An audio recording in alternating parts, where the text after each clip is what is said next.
Have you ever noticed a bad habit in your life, something you really wanted to change, and thought, okay, I see it, now I can fix it? It sounds simple, right? If you can spot the problem, you should be able to solve it. But if you've ever tried, you know it's rarely that easy.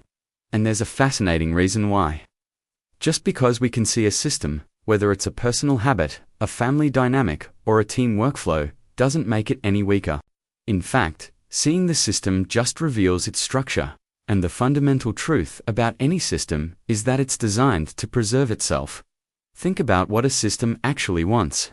It doesn't want improvement, it doesn't want growth. It definitely doesn't care about your good intentions or your New Year's resolutions. A system's number one priority is stability. It wants to keep things predictable and running smoothly. If a particular pattern of behavior consistently produces the same result, the system has absolutely no internal reason to change. From its perspective, repetition is efficiency. It's a well-worn, reliable path. It doesn't matter if you find the outcome undesirable, like procrastinating on a project or getting into the same argument over and over. The system just knows that this sequence of actions leads to a predictable end, and it will stick to that path because it works. Every system we're a part of, big or small, is held together by powerful reinforcement loops. These loops are what lock the pattern in place. It works like this.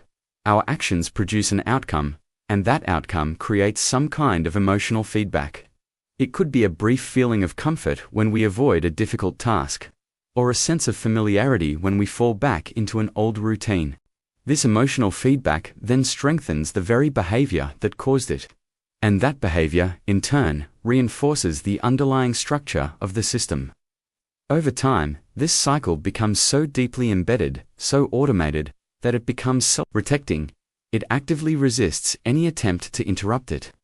It's not that the system has a mind of its own, but it has achieved a state of powerful, stubborn stability. This is exactly why those sudden bursts of motivation often lead to nothing. Motivation is like a surge of energy, a temporary pressure you apply to the system.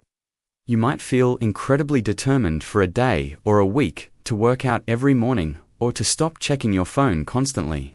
But if you're just applying pressure without actually redesigning the system itself, what happens? The system absorbs the force of your effort. It might bend a little, but as soon as that pressure is gone, it snaps right back to its original shape, its comfortable, familiar equilibrium. This is why that intense January 1st energy so often fizzles out by February, leaving you feeling defeated and wondering what went wrong. It wasn't you, it was the system's rebound. So, how do we create real, lasting change? It's not about pushing harder or mustering more willpower.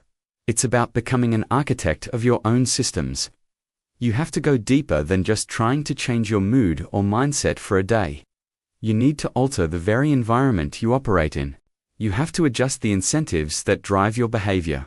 You might need to increase the friction for bad habits like putting your phone in another room, and decrease the friction for good ones like laying out your gym clothes the night before. You have to consciously rewire the feedback loops. Instead of getting a short-term hit of comfort from procrastination, you have to find a way to get a better, more rewarding feeling from taking action, even a small one.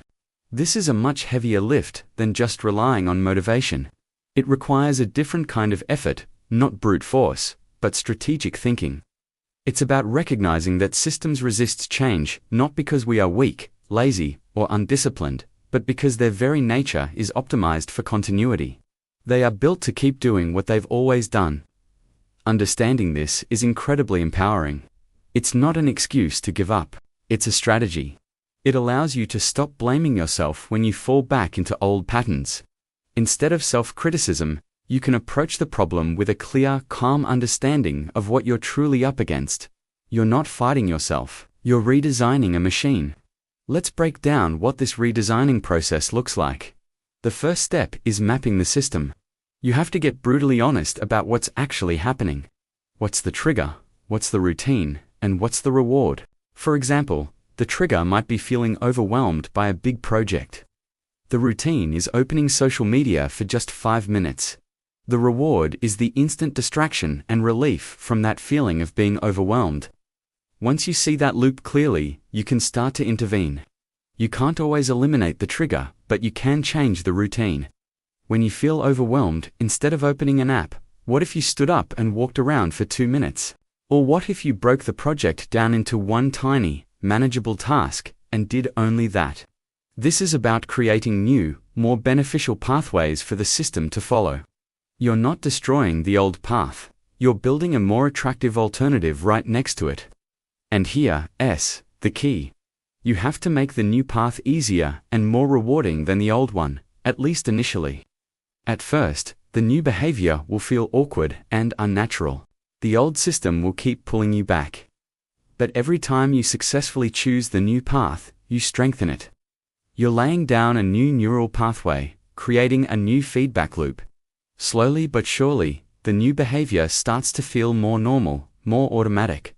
The system's equilibrium begins to shift. This is why small, consistent changes are so much more powerful than huge, dramatic ones. A massive effort is a shock to the system, and the system will fight back with everything it's got, but a small, almost unnoticeable change can slip under the radar. It doesn't trigger the system's self-preservation alarms. Committing to meditating for 1 minute a day is easy to do. The system barely notices. But that 1 minute, done consistently, builds an identity. You become a person who meditates. From there, expanding to 2 minutes, then 5, becomes a natural progression rather than a monumental effort. You're not fighting the system, you're gently guiding it in a new direction. So the next time you set out to change something, don't start with a surge of motivation. Start with a piece of paper. Map out the system. Identify the trigger, the routine, and the reward. Then, brainstorm one small simple thing you can do to change the routine. Make it so easy that you can't say no. Celebrate the tiny win when you do it. By doing this, you're moving from being a passenger in your own life, subject to the whims of your established systems, to becoming the designer, the architect of your habits and your reality. It's a shift from force to strategy, from self-blame to self-awareness. And that is the true path to meaningful, lasting change. Thank you so much for watching. If this idea of systems thinking resonates with you, let me know in the comments below. I'd love to hear about a system you're trying to change in your own life.